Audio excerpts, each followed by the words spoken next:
Happy Monday, guys, and welcome to PuckTime here on WagerTalk TV. We have a handful of games to break down, and it's every single game on today's board. Rangers, Panthers, Preds, Jets, and Utah taking on the Seattle Kraken.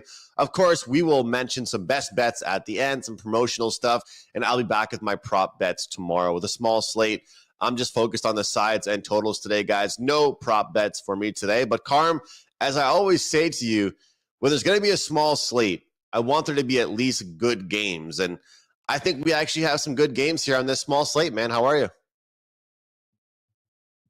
I'm good. Yeah, we do have some good games on this small slate of action, which we're going to get to shortly. Obviously, it's the Rangers uh, and the Panthers, Nashville and Winnipeg. And then we're going to finish it off with Utah against the Seattle Kraken.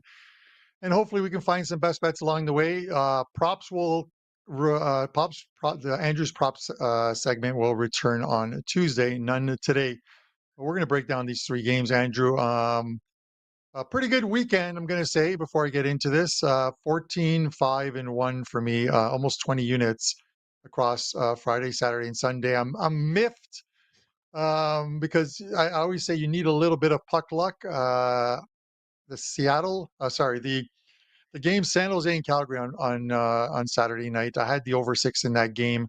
Askarov, where did this guy come from, Andrew? This guy is a good goalie, 22 years old. Maybe San Jose's found their goalie of the future.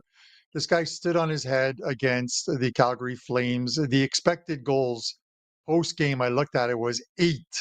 8 combined goals. That game finished 3-1. One of those goals was an empty netter.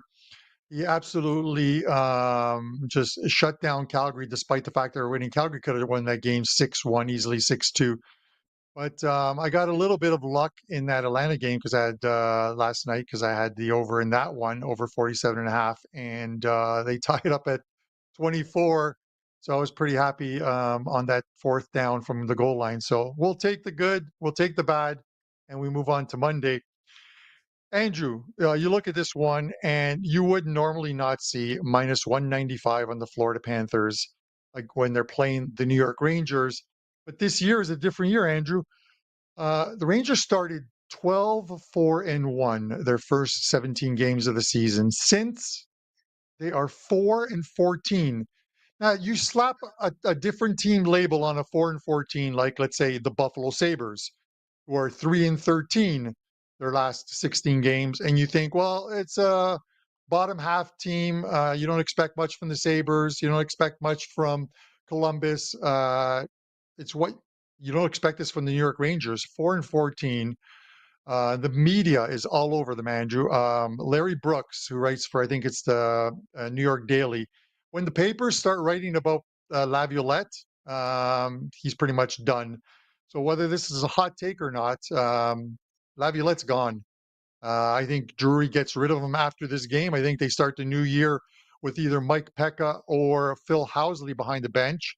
One of the two are interns. Chris Drury's got to do it. This team has absolutely quit on their coach. Nobody is playing for him right now. Where are you going with this game? I will give you my thoughts on it, but I want to know how you're going to play this one. You know, Carm, it makes me laugh because, as you know, I've talked about it with you before on the show. I'm very anti-firing the coach. Sometimes it works after you get rid of your coach, a team catches fire. But let's take a team like the Boston Bruins, for example, right? When they lost to Columbus just a couple days ago, did they look like a different team than they looked like when they had Montgomery? No. They looked like the same old team. And yes, they bounced back the next day. But sometimes a team looks different when they get a new coach. And I'd say for St. Louis, it's looked successful. For Edmonton last year, it worked. But something else has to change with this New York Rangers team. You know, the biggest move they've made is trading away their captain, who was eating up cap space, and then trading away one of their younger players. They haven't really added anybody. I think firing the coach, sure, it could help. It could change things up. But New York has a really bad track record right now of just trading or firing way too many coaches, and it's a bad look on that team. Now, when it comes down to this game here, the funny thing is Yeah, sure. New York, they haven't been playing good hockey whatsoever. And as you state, Carm, we're kind of shocked to see the odds of this game the way it is. You know, a lot of people are going to think to themselves, how are the Panthers this heavy favorites? Well, guys, did you not realize, New York last place in the Metropolitan Division? I thought coming into this season, Carm, the Washington Capitals would be improved. I didn't think they'd be first place in the division. You look at Philadelphia, they've got some wins under their belt. We know how great Carolina can be. Pittsburgh, they're getting some wins every now and then. Nice upset win yesterday. So this team being last, obviously they're underachieving. But then you look at Florida, back-to-back games where they were shut out 4-0 against Tampa Bay, and then shut out against my Montreal Canadiens in a goaltender's rookie debut. Jakub Dobeš shut out the defending Stanley Cup champion. So, Carm, I always talk about these system plays. I always talk about betting a team first period over off a shutout. Well, it works even better if you decide not to play it in that next game, which I did, and then they get shut out again. So here I am with a back-to-back spot here where a team was off shutouts twice in a row. Of course, you're going to have a New York Rangers team desperate to get back on track. And yeah, New York didn't get shut out, but they did get pounded by Tampa 6-2. So we could easily come here and say these teams want to play better defensively. They have two good goaltenders. The fact of the matter is defense hasn't been working. Goaltending hasn't been great, especially for Shesterkin since signing that new contract. If it ain't broke, don't fix it. Over 1.5 first period. It's only minus 130. We're going to see desperation all over the ice tonight. Wouldn't talk anybody off the full game over, but 1.5 to the over in the first period. I like that play. I'm surprised, Andrew. I thought you might be coming with a team total play on this one because the team total on Florida is 3.5. I get the totals at 6. And you talked about, they got a couple goals in that Tampa Bay game, but they were never in it. They were absolutely Tampa took control early and they were done. They're playing undisciplined hockey.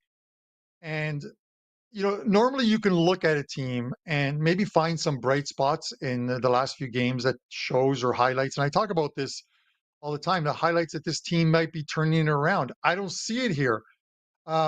It wouldn't surprise me. It would not surprise me if they absolutely get bombed tonight and lose a game like 5-1, 6-1, where Drury has to do something. This team, you look at the players. You've got Zibanejad doesn't look the same. Panarin doesn't look the same. Whether you want to say they've lost the step or not.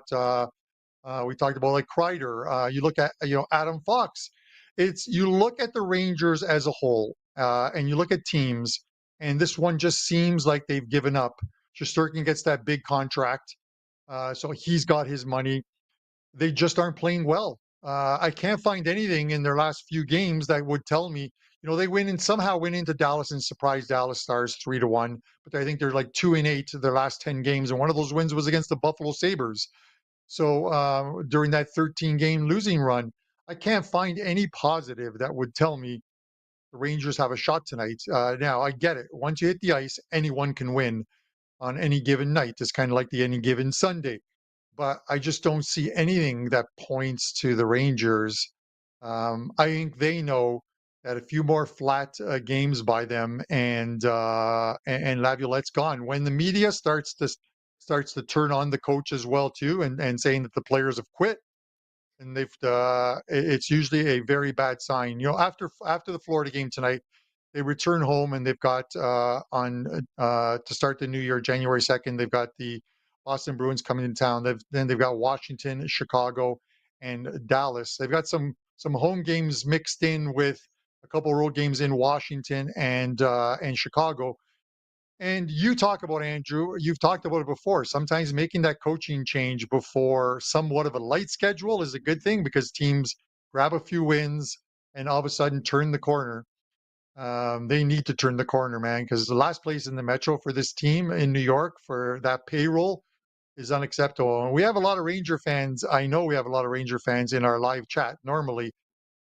Something's got to change. But it's my hot take, but I say this is the last game for Laviolette, especially if they lose. Even if they win tonight, he's a lame duck at this point right now. The team's not playing for him.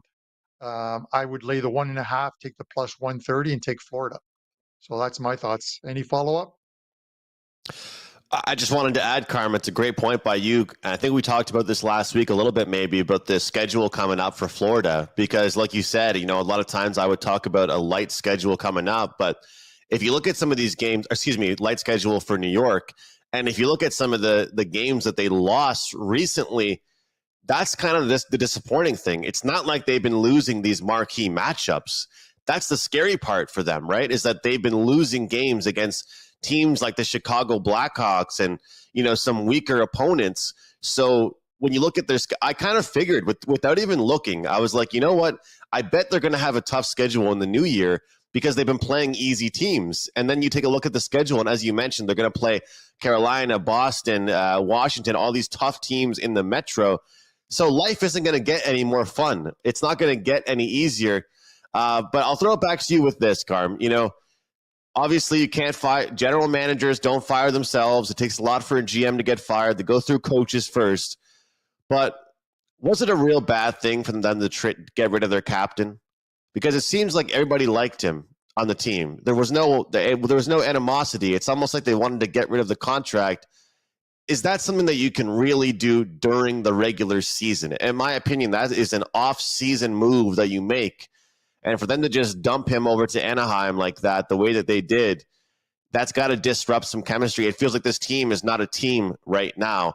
And also, like I said, I can't argue with your Florida take because obviously that kind of it coincides with me liking the first period over and some goals in this game because New York is getting a team extremely pissed off, for lack of better words here. It's not like they're getting a team in a good spot here. They're getting a team that's been shut out back-to-back games by pretty much the same score.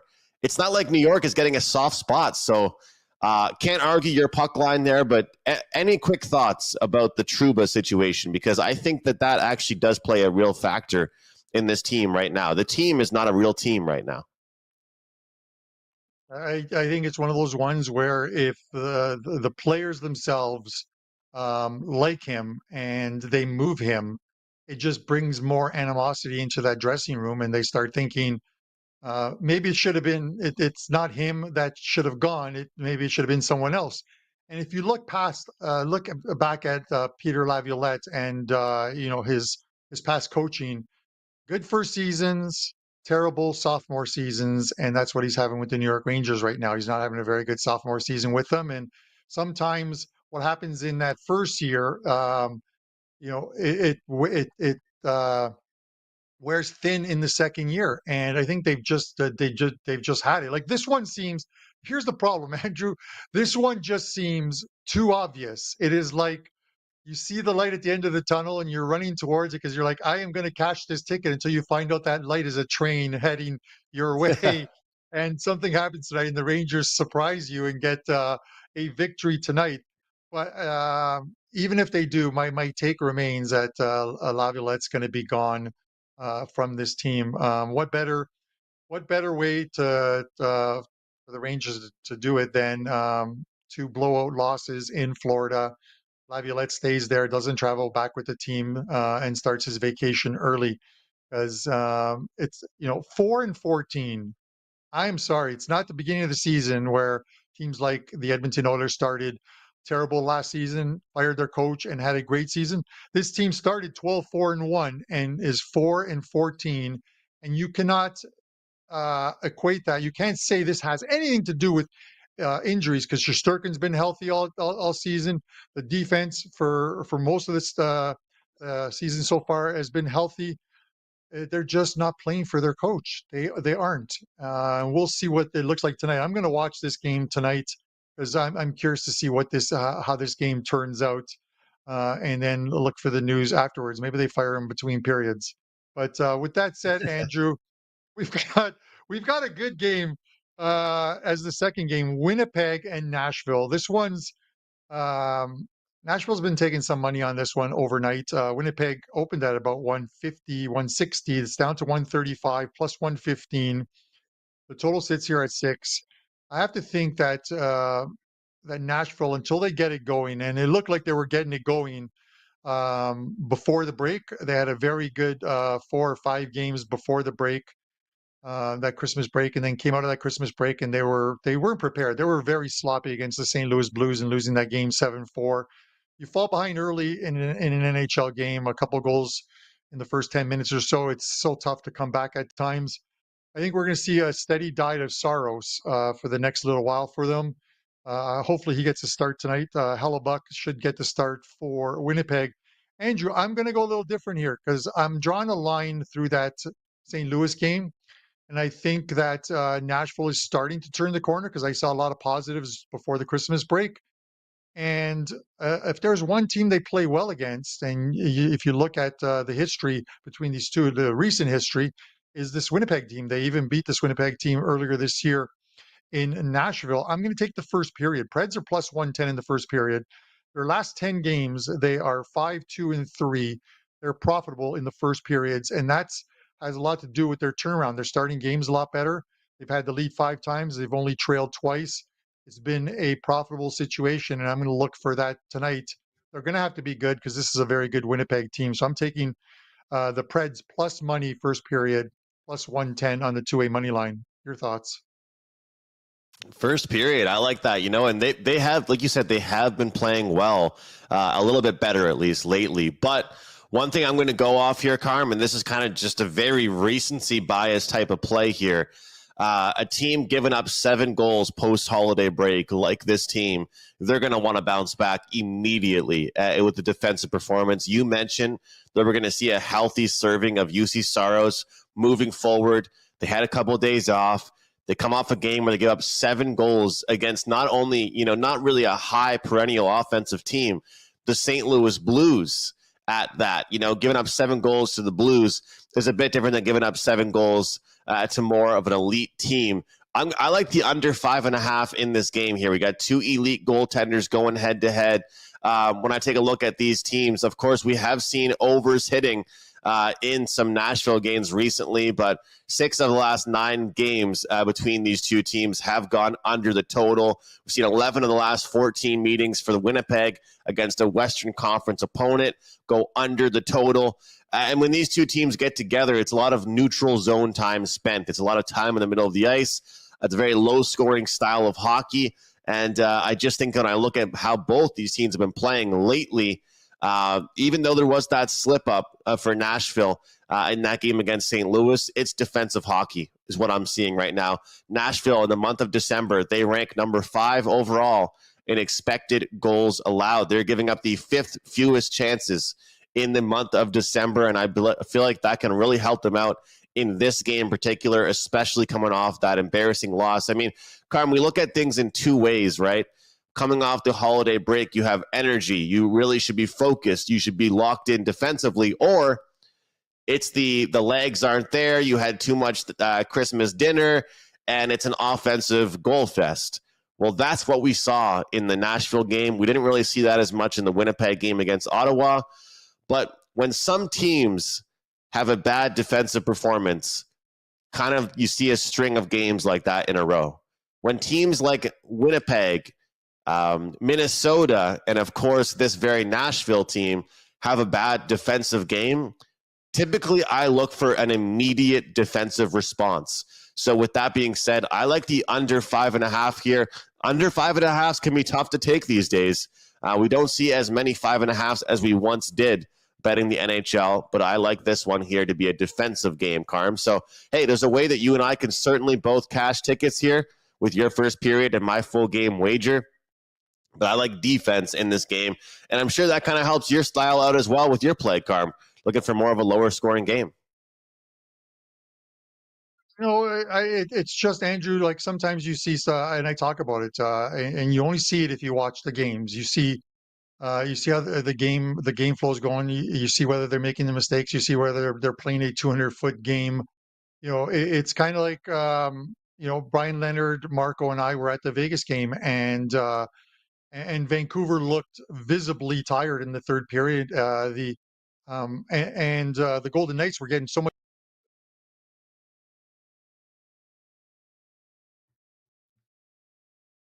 Oh, I think we just lost Carm there. He was in the middle of he was in the middle of delivering some info there. He looked like very serious, but we lost him. We'll get him back very, very soon here, guys. But again, taking a look at some of these stats and some of these numbers from these teams recently, we're going to look at before the break, because that's what I was looking at the most with Nashville. They pick up a 3-2 win over the LA Kings, minus 110. All right. Pick up a 5-2 victory, plus 100 over the Carolina Hurricanes.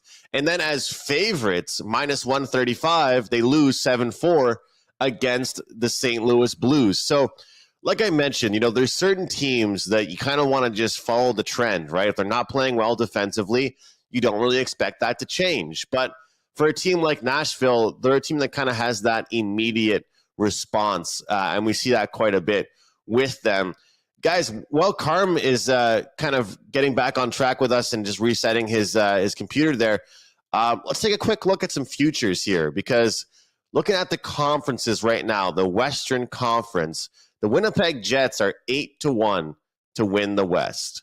All right, this is a team that's had an elite season. Looking at the overall numbers to win the Stanley Cup, we have this Winnipeg team at 16-1 overall. All right. And the teams that are ahead of them, the Lightning, 16-1. Well, they're the same. Colorado, 13-1. Vegas, 12. Toronto, 11. Dallas, 10. And then the top four teams right now in Stanley Cup contention as far as the odds: Oilers, 650. Panthers, 7-1. Hurricanes, 750. And the Devils at plus 900. So I'm curious what you guys think. Let me know what you guys are thinking about as far as NHL future odds, whether it's kind of more of a long shot, whether it's more of the top 4 or top 5 teams.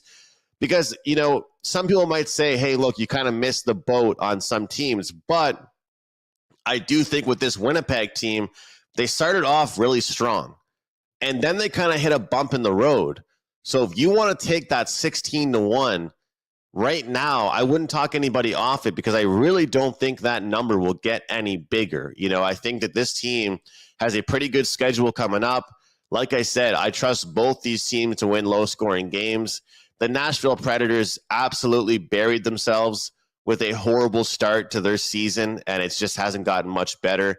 They're one of those teams that had such high expectations, high hopes for their season, and yet they haven't been able to get it going. They trade for Jonathan Marchessault in the offseason, or they sign him. They signed Stamkos, and it hasn't worked out for them. But I'm hoping for a good defensive effort in this one.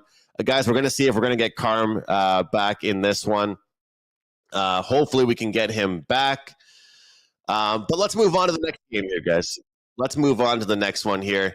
We'll make it pretty brief, but moving on to the next and last game, Utah. Yeah, Dan. I don't know if you want to hop on with me here, Dan, but Utah and Seattle. The odds I'm seeing right now: Utah on the road favorites, minus 135. Seattle plus 115 here, guys. Total at 5.5, but heavily shaded towards the over. So some spots have some sixes available in this game.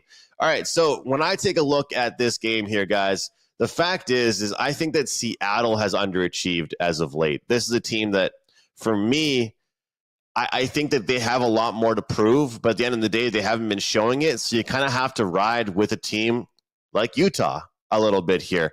And this is the problem, is that Seattle, to me, seems to have way too many middle-of-the-pack guys, but not enough dominant goal scorers that they can really bring to the table and kind of change the game. They're very good at finding those middle-of-the-pack players, but they don't really have those game changers by any means. So I'm curious what Carm has to say. I believe he is back with us right now. Carm, do you have any closing thoughts on that previous game? And if not, what do you think about Utah and Seattle and the current state of this Kraken team as well?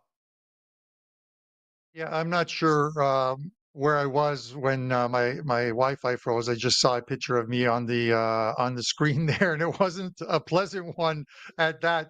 Andrew, the thing I was saying, just to touch back on that Winnipeg game, because I already told you I like the Preds in the first period, plus 110 on the 2-way line, is I, as I saw from Ottawa, I'm seeing from Nashville. I think it's a team that you have to play on.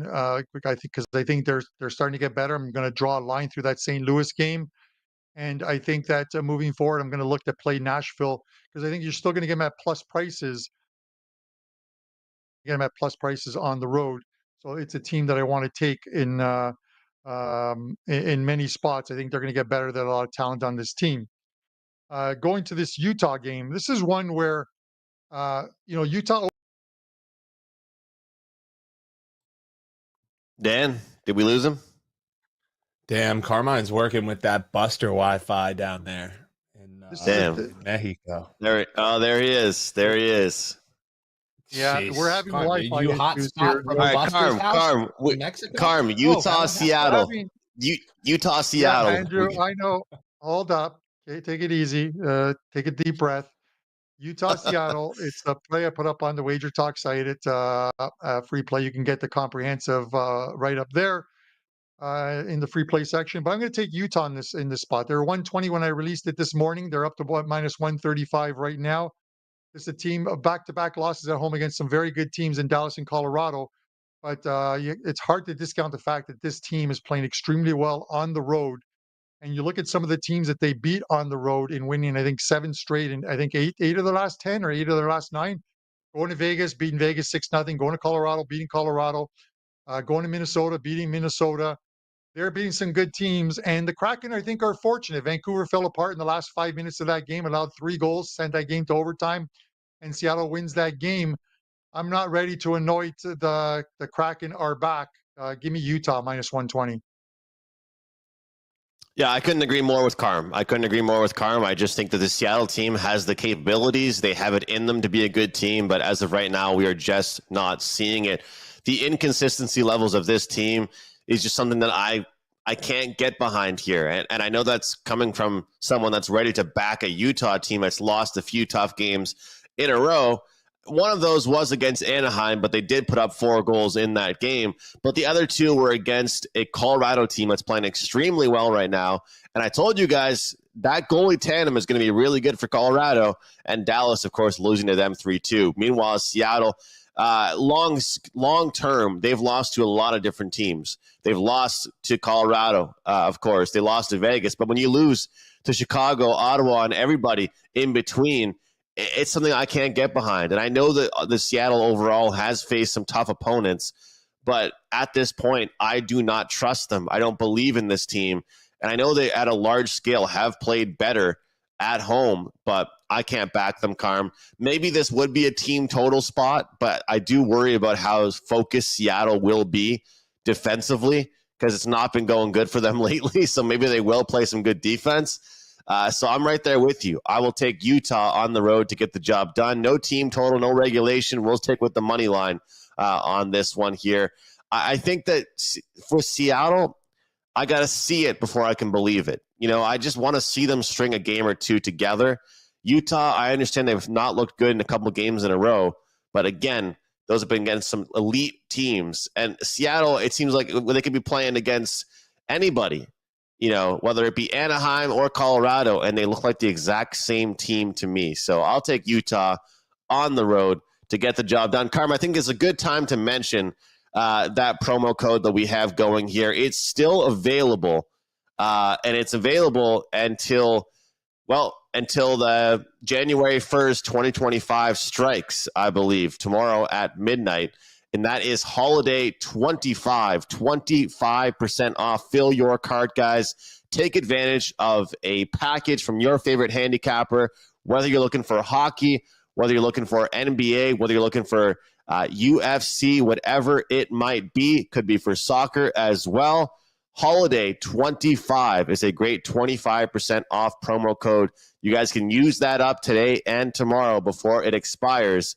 And every package goes back to regular pricing. Don't forget to use that promo code at checkout if you are buying a package today. Back to you, Carm.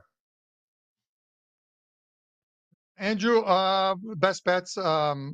since we're talking about, since we finish off the games, and that's all there is to basically talk about, use that promo Holiday 25. I have a 2-pack up in the Premier League that goes this afternoon at 2:45. 3-0 yesterday in the Premier League, so it was a good day there.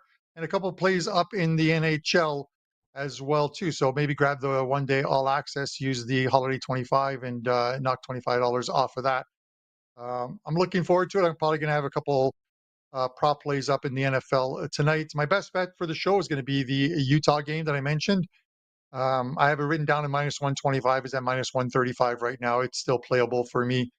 I like this Utah team in this spot tonight, so we'll see if they can get us the money. And then starting tomorrow, a new segment for me, as long as I get the graphics done. It is the Get Dan and Carm to the Super Bowl, because the Eagles and the Bills are going to end up in the Super Bowl. At least that's a hot take. But I am going to do 7 straight money line, even money wagers, rolling it over each and every play, whether it's NHL, football, any sport, even money. And $100 turns into $6,400. And that'll be enough to get Dan to the Super Bowl. And my 6,400 will be enough to get me to the Super Bowl. And then watch Dan cry as the Eagles get crushed by Josh Allen and the Buffalo Bills. That's my take, Andrew. So give us your best bet and close us out. You know what? That could be for quite a story. So I look forward to that. Look forward to the new segment. And hey, if my Packers don't sniff the Super Bowl, I hope your teams go there and go head to head. Yeah, Carm, it's not going to be a day with like kind of one big play to advertise. I'm going to have a couple of plays here on this small slate. So it's a really good day. If anybody wants to use that Holiday 25 deal for 7 days, for 30 days, for an NHL package, whatever it might be for me, guys, 15-4. That's my NHL run, my last 19 plays in the NHL. So we've remained low volume. We cashed a +110 ticket yesterday on the Pittsburgh Penguins. It was my only play of the day, and hoping for a big night tonight in the NHL. And then tomorrow we got some decent games on New Year's Eve. So my best bet's going to be the under in the Winnipeg Jets and Nashville Predators game, under 5.5. Looking for a defensive game. I expect Nashville to bounce back after a poor performance against St. Louis. Usually after they give up a ton of goals, we see a defensive game in their next one. All right, guys, Winnipeg, Nashville, under 5.5. Multiple plays up for me at WagerTalk.com. And that promo code HOLIDAY25 is applicable for Carmine and myself with every package that we have available, including 7-day, 30-day, 90-day, and full NHL season passes. Enjoy your days, guys. Best of luck, and we'll see you tomorrow right here on PuckTime.